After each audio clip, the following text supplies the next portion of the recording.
Hello viewers, আশা করি সকলে ভালো আছেন। আমি চুল চাপড়াইতেছি কেন, চুল টানতেছি কেন, এটা হচ্ছে আমাদের রহিম সাহেব এইভাবেই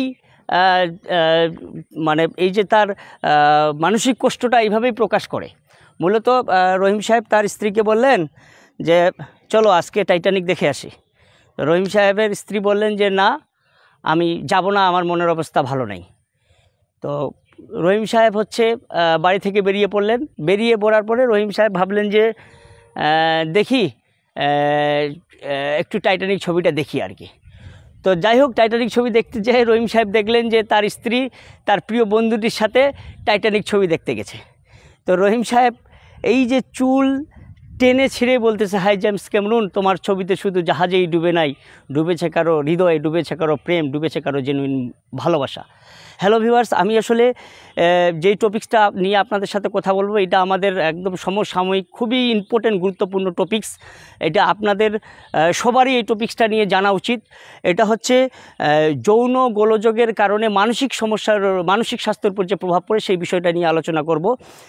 আসলে হচ্ছে যে আমাদের হচ্ছে মৌলিক চাহিদার মধ্যে কিন্তু যৌনতা একটা চাহিদা।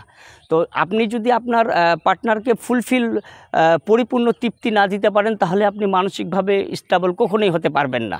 তো আমি হচ্ছে যে আমরা দেখি যে আমরা হচ্ছে আপনার বারবার হচ্ছে আপনি পরীক্ষা দিতে যান, কিন্তু আপনার কলমের কালি শেষ হয়ে যায়।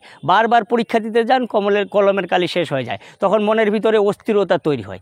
মূলত আমরা কিন্তু এই যে যৌন রোগের বিষয়গুলো আমরা হচ্ছে মূলত কোনো ডাক্তারের কাছে যাই না, কারোর সাথে শেয়ার করি না, কাউকে বলি না।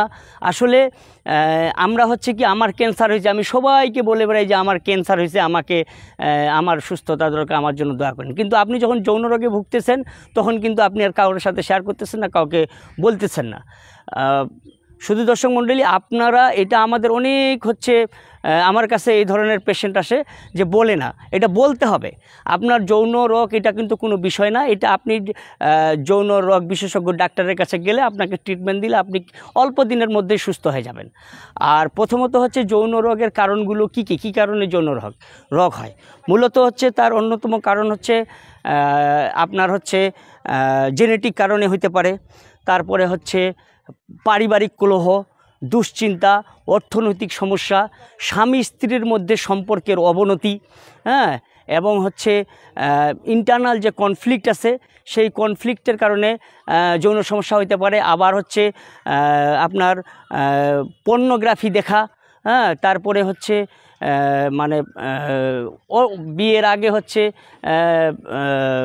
অবহিত সম্পর্কে মানে অযথা যেখানে সেখানে যৌনতার যে একটা ব্যাপার থাকে সেগুলো করা, মোবাইলে পর্নোগ্রাফি দেখা এবং মাস্টারবেশন ইত্যাদি কারণে কিন্তু আপনার হচ্ছে যৌন গোলযোগ দেখা দিতে পারে।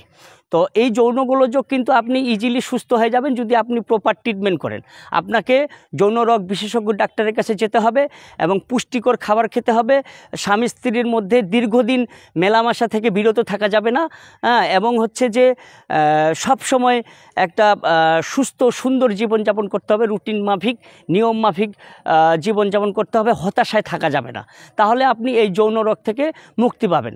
আমি আমার সকল হচ্ছে যারা এই ধরনের হচ্ছে আমার ভিডিওটা দেখবেন, আপনারা মানে যারা হচ্ছে এই রোগে ভুগবেন, আপনারা অবশ্যই কোনো সাইকোলজিস্ট কিংবা যৌন রোগ বিশেষজ্ঞ ডাক্তারের সাথে পরামর্শ করে আপনি আপনার পরিবারটাকে ফিরিয়ে নিয়ে আসবেন।